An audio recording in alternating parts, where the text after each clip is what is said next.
of you have different plans, but I'm glad you can join us today because I would much rather be hosting our annual Easter egg hunt today, but we need to talk about what's going on in Venus anyway. One of the things that we really want to focus on is our community. Now, I've got Mayor Burgess and Superintendent Hopper here, and just correct me if I'm wrong, but since we last talked, I don't think either of you have gotten a degree in microbiology, epidemiology, economics, anything like that, right? Nothing like that, right? No. No, sir. Yeah. Okay. No. So all those things, those are off the table here. We're talking really the things that apply to Venus. What about our situation, our schools, our community? How can we come together? What do we need to do as a community to move together as Venus? So I just want to go ahead and encourage you. You can drop a comment either here on Facebook or on the YouTube. You can drop one there. If you have a question, that'll be a great opportunity. We can ask those to them, and we'll try to get through as many as we can there. But as we're starting off, I just want to start off by asking each of you the question. We'll start with you, Mayor Burgess. What are the one or particularly two things that the city of Venus wants the residents to know right now? Well, I just want them to know that everybody's doing what they're doing to try to make everybody as safe as possible. But I don't want them to be fearful or panic. We're going to get through this together, and I think they've done a wonderful job keeping the numbers in Venus and even Johnson and Ellis County real low. Mm-hmm. Yeah, and so in Venus, correct me if I'm wrong, right now we have just 2 confirmed cases, but those have self-quarantined in that. So am I correct on those? Well, one was a case of somebody that worked here but did not live in Okay. Venus or Ellis County, and so it's not being reported as a Johnson or Ellis County case. The other one was a Johnson County case, and they are self-quarantined, and I did speak with the wife earlier today, and her husband hasn't run fever in 2 days, and is starting to breathe better. So, and none of the rest of the family are showing any symptoms at the moment. So, very good news. Well, amen. Hey, I am excited to hear that because that's one of those things, especially. It's a little different when you're hearing about things in New York. It's a lot different when you're hearing about things right here where you live, people in your community there. So we'll continue to pray for them. Now, Mr. Hopper, same question. What are those 1 or 2 things that the school needs, particularly parents, to know right now? Well, this is a very difficult time for everybody. We know that the anxiety rate is extremely high right now. We have people that are losing their jobs. We have people that are have the sickness in their homes, and we have people who, if they're not affected directly, are certainly being affected indirectly with family members that have been hit with this disease. So the anxiety rate is really high. Our staff has done an absolutely unbelievable job. Our teachers have of getting lessons together, trying to make sure that we're taking care of the academic needs of the kids. However, we do want parents to know we do not want this to add to their anxieties.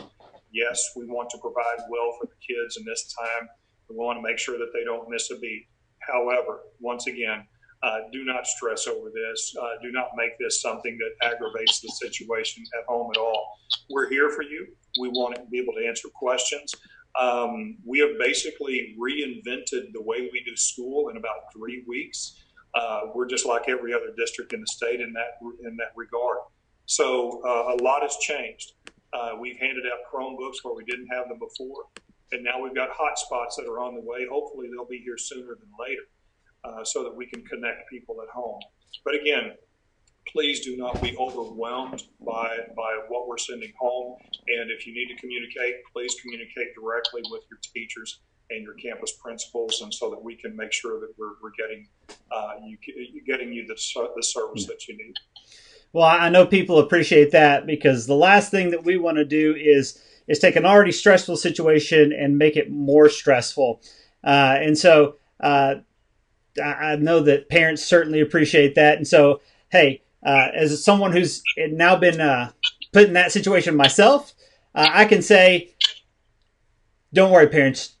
If you get there, if they don't get everything, there's somebody who's going to come alongside and help them later, okay? I think everybody's going to know, especially when you start back in the fall, maybe you're a little bit behind where you want to be, but maybe we can pick it up a little bit, and I'm sure teachers will build that in there too. So I guarantee you that's number one question that most parents are struggling with. How do we relax? Now, I just want to throw this out to both of you. As we're thinking about all the different ways that we need to interact as a community, what are some of the ways that you see that we can help each other as a community? Obviously we can't come close to each other. We can't do a lot of things that we would normally do, but is there anything you see, any way we could step up as a community here? Which one? Me? Anybody. Well, I think the community has stepped up, and I think they will continue to step up. I want to praise not only the food bank, but individuals, businesses that stepped up and helped the one family that is been affected here in town. They were basically overwhelmed with food and supplies, so they could shelter in place and not have to get out. I think we need to continue just to be mindful that, the virus is still out there, and we need to protect ourselves and follow the recommendations and be responsible, and very vigilant with what we do. But I've seen neighbors in the backyard talking to each other just to try to keep communication up and just to visit, but still staying well apart, and I appreciate that. Yeah. I would agree with that entirely, Mayor Burgess. And we're at such an interesting time in our society. For years now, we've been working on becoming more isolated as far as electronic communication. So often we're neighbors with people that we don't know, and that's a shame. We've lost the front porches off of our house, and we don't have those neighborhoods like we used to. I think we have a golden opportunity to return that part of our society. So, interestingly enough, in this time of forced isolation, we can actually become more connected by simply, if you see something in your neighborhood that needs to be addressed, do something. Several people I've noticed, they just need their lawn mowed, and so go and take an appropriate distance from them, of course, and see if you can mow their grass. A lot of times it's because, maybe they've fallen on hard times or whatever the situation is. Help them out. So it's a time to get reconnected with people on a completely different level. And, through adversity, we build unbreakable bonds. This is a time of adversity. That's why you see soldiers called bands of brothers. That's why you see teammates rally for each other. This is a Venus issue where Venus people need to come alongside each other and say, please, what can I do to help? Maintain your distancing. But if you see something, don't just say something, do something. Yeah, I agree with you 100%. Yeah, and I do think that's one of the encouraging things that we are seeing. We are seeing neighbors. That's one of the things that's kind of been weird about Venus. Like we're growing together in population, but we're so busy and scattered out. So it is unique to see us all coming together in different ways. Mayor, just a question that has come in. We see that the city hasn't taken any precautions in terms of extra ordinances. Are we just going to assume that the city won't pass any additional ordinances to Johnson counties or Ellis counties unless something happens in our city? Is that kind of, I know people are just trying to see where everything is. And well, I think the federal, state, county, CDC have come out with quite a few emergency declarations and recommendations. I think with above that, I guess is what the question is. Right. We haven't done any ordinances yet, and I don't foresee that. Yeah. I have taken some emergency measures on my own, to help make sure that any citizens that are having a hard time financially, their water will not be cut off. Right. There will be no late fees. There will be code enforcement has been suspended. I mean, I don't take that as, freedom just to go out and do anything, because at some point this is going to end. Right. But, during the emergency part of this issue, we are doing everything we can as a city staff to mitigate and try to help the citizens. Yeah. So I think some people just wanted to make sure, because Burleson had to take some immediate action in their context when it was spilling over from Tarrant County. That was a little ahead of Johnson County. I think people were just trying to make sure that they weren't having to get 2 places or 3 places all coordinated. Yeah. And I understand with us being in part of the city being in Ellis, part of it being in Johnson, there are 2 different county emergency declarations, but they are so similar that right now we haven't had to go above and beyond in creating our own ordinances at this time. Now, we did suspend all permits for gatherings such as the Civic Center, the park. Now, we haven't closed the park. We're still asking for the social distancing down there, but if it was get to be a problem, then we'd have to look at that. But right now, we have not. So basically, you can still go to the park. You can still do all the things that, if your kids are driving you nuts, you can still go there, put them out in an open field and let them run. But just keep your distance. That's pretty much where we're at on that. At the moment, I mean, unless it was to get worse, and I'm hoping that this is going to start to get better by the end of the month. But like you say, I have no doctorate degree or science degree, so we'll just have to keep watching the numbers and follow the recommendations. Yeah. Well, Mr. Hopper, one of the questions that I'm sure you've probably fielded about 4 or 5 times, what are we doing about prom, graduation, all those fun end of the year things? So that's where we want to let you hop on in. Well, we actually just had several meetings on this about our end of the year events, and taking those one at a time. What we want to do is we want to make sure, first off, the senior year for these kids is huge. Mm-hmm. They've worked so hard for this. Their parents have worked so hard for this. So there's a lot of personal investment, and we don't want them to miss out on any of those things if we can do anything to prevent that at all. So that being the case, what we've heard from our senior class overwhelmingly is, instead of having a virtual ceremony, we would much, much rather have a delayed ceremony.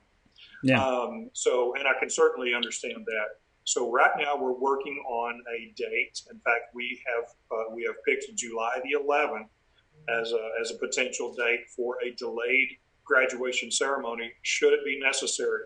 Now, and going back to what Mayor Burgess said, even the people with the doctorate degrees and those kinds of things, they don't know this either. They don't know when this thing is going to be, when we're going to come out of it. And the day that we gradually start opening businesses and those kinds of things, and I do believe we're about to hear some kind of an announcement from the governor next week. I don't know what he's going to say. But nonetheless, that doesn't mean that we're ready to have large gatherings in football stadiums like the graduation. Yeah. So we can only say that we're working on 2 angles of this. We're going to work on a July 11th date for the graduation, hopefully. But we're also looking at putting on a virtual ceremony, or designing a virtual ceremony in the meantime, just in case. Yeah. So that's the graduation ceremony. We want it to be very special. Either way we do this, we're going to have our valedictorian speech. We're going to have our salutatorian speech. We're going to have our guest speakers speak. It's going to be a nice ceremony. It will not be the year that Venus didn't have a graduation. It will be the year that Venus had the most unique graduation ceremony ever. Yeah. All right. With regard to prom, and we did, by the way, have a Zoom meeting with our seniors this past week, and many of them were on there. We didn't get all of them on the Zoom, but many of them were. And we talked about the idea that prom is a much different type of an animal. We've got to have a venue for that. Well, we had one, and the April 25th, I believe, was the date for that. Well, that's not going to happen, so we had to give up our venue. When would the prom be? Well, again, we're back to we don't know. So trying to schedule a venue for a date that is uncertain is like nailing an egg to the wall.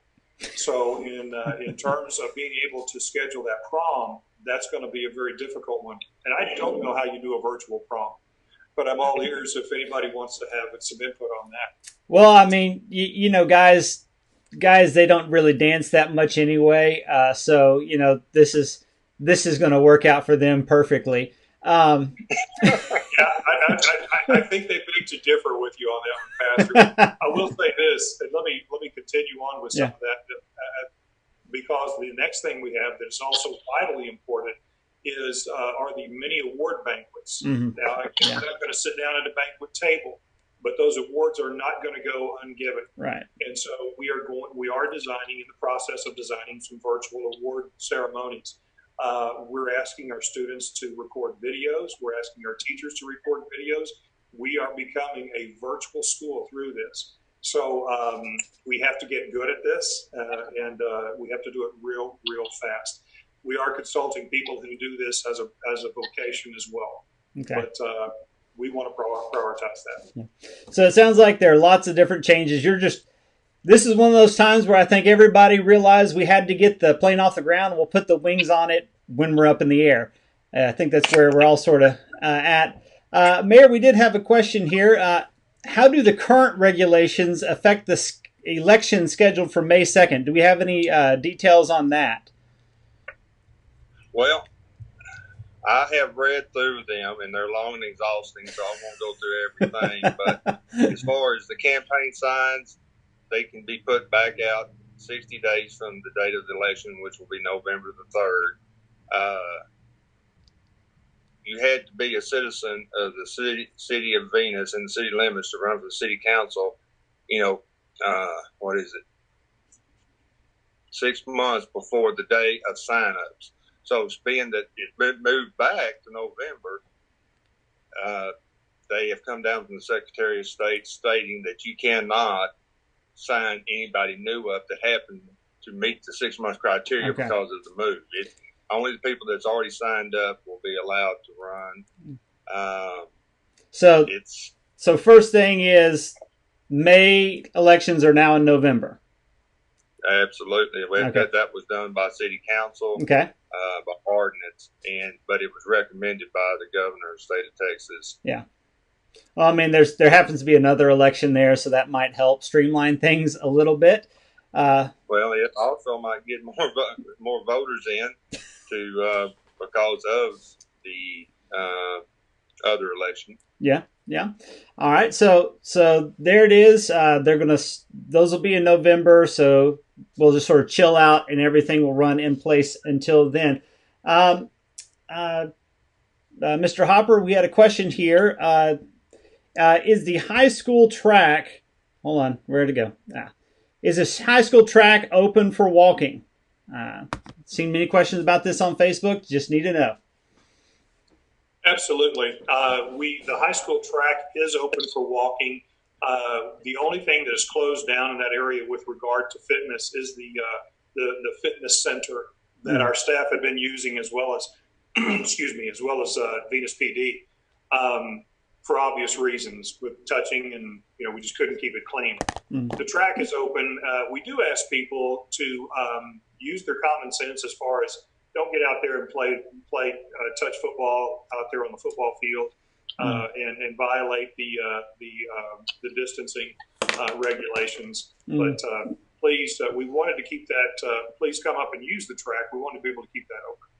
Okay, so good. Just sort of same basic principle as the city parks. All right. Yes, sir. All right. So real quick, Mayor had a question here.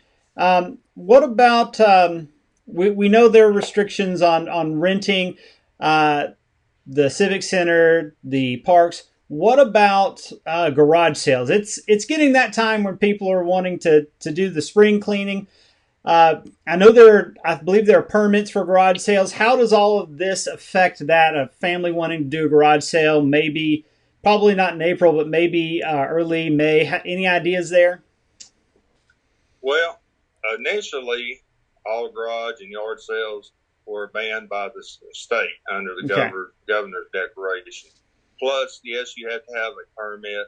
It's not very expensive, but you have to have a permit to have a garage sale. And all permits by the city of Venus that had anything to do with gathering of groups in any way are not being issued. So you can't get a garage sale permit at the moment.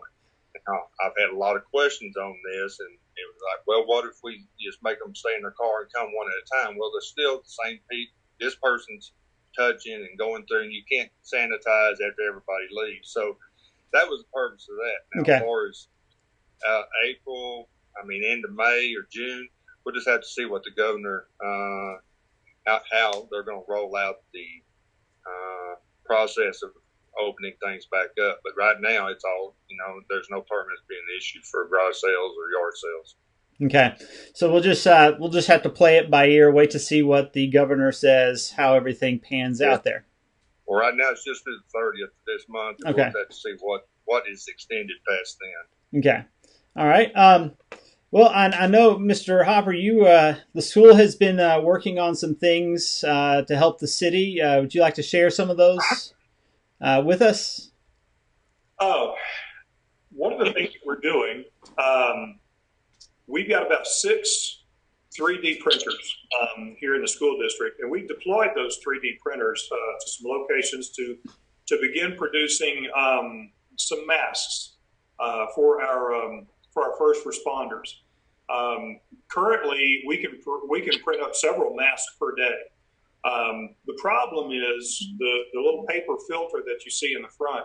The filter itself is cut from these the regular masks that you see. You would see the N95s, I think they're called. Mm-hmm. So that's what that material is. And so it's not just a coffee filter or a paper towel. While that would certainly keep certain things out, this is what you want attached to this. So we've got those back ordered. Those are very difficult to find. The reason we would print these up is now you could take one of those masks and you can make several filters out of one mask. We do have a shipment of those coming in on the 20th, but until then, we continue to print these. And we also will have elastic straps to go around this and some lining along the inside of it here so that it can fit snugly to the face. But these are for our Venus first responders. And so we're getting those produced as quickly as we can. So our kudos to our staff and Mrs. Catherine Roberts, who is our mask czar. There, I'm sure Chief Groom appreciates that greatly. Although, I mean, if you've got an N95 mask and you would like to donate that so that the first responders here in Venus could do that, you can drop a comment here and we'll get you in touch with the superintendent and they'll get you to the place you need to go. Because that would be a great help. I especially want those people on those front lines as they keep us safe, being safe themselves. Cool.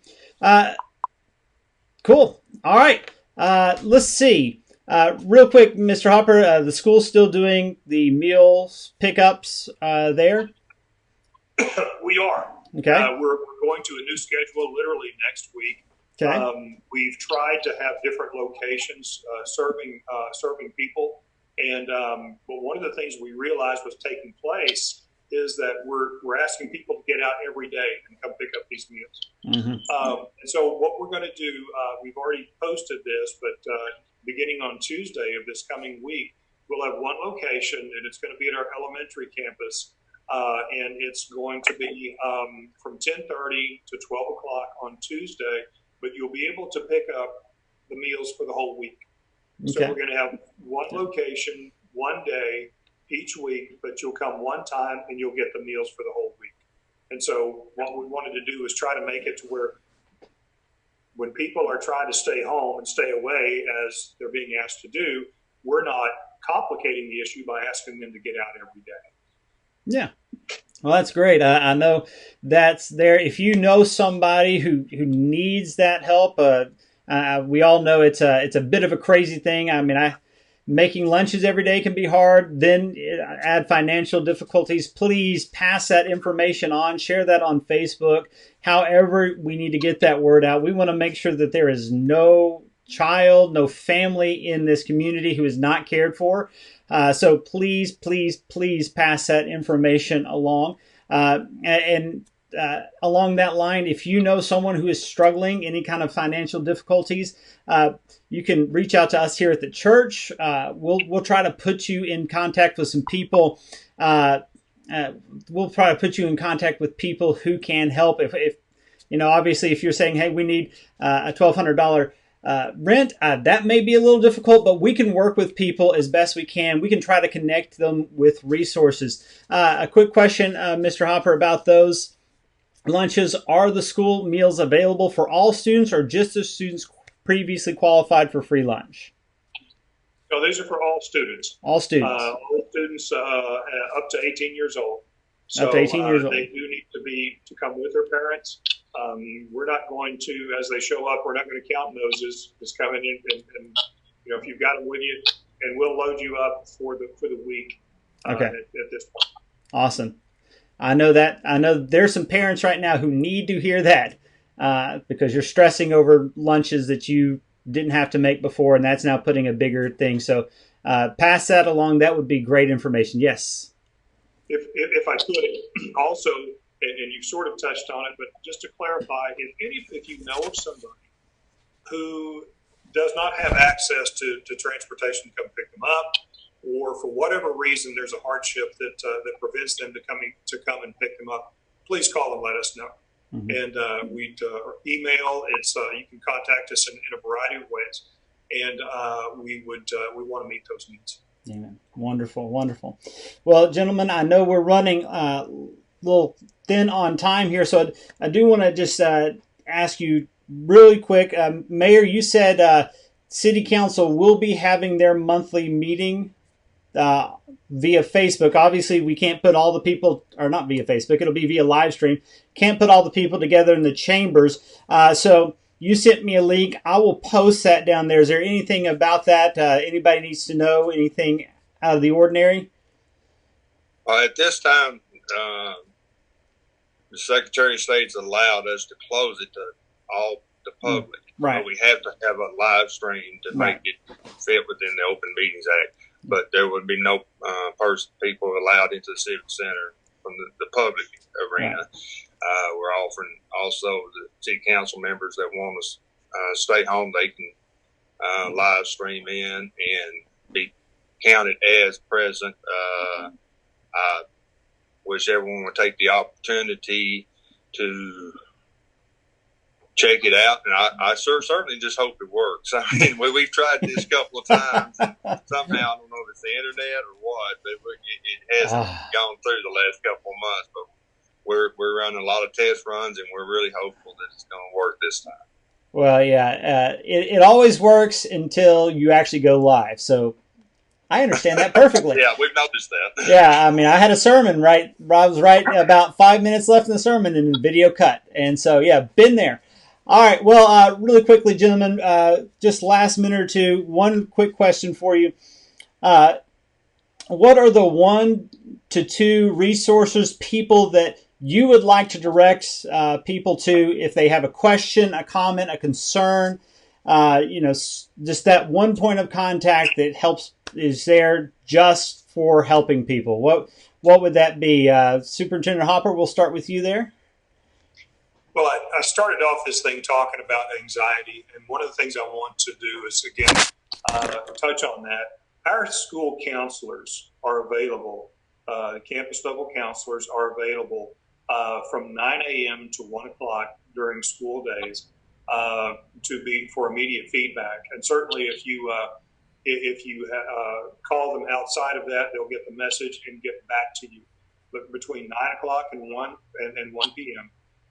You can have immediate feedback from those counselors each of those school days for these issues that come up. So again, that's with your kids, so we want to be able to address that. Also, I was asked to touch base with so much of what we do at the school and what happens at the city, and even some of our community civic groups sort of intertwine. So the food pantry, don't forget that is the first Tuesday of every month from 5 to 7, and that's going to be at the Civic Center. So the first Tuesday of every month. Yeah, and on that, I will say you will want to plan to get there early. Last time Alvarado ran out, and they sent their people over here. So I believe last time, man, they were set up about 2:30, and they were already cranking it out. So those the ladies at Venus Cares are on top of it. So they'll send out a reminder. We'll post that out as well. Just kind of keep that on your radar. First Tuesday of every month.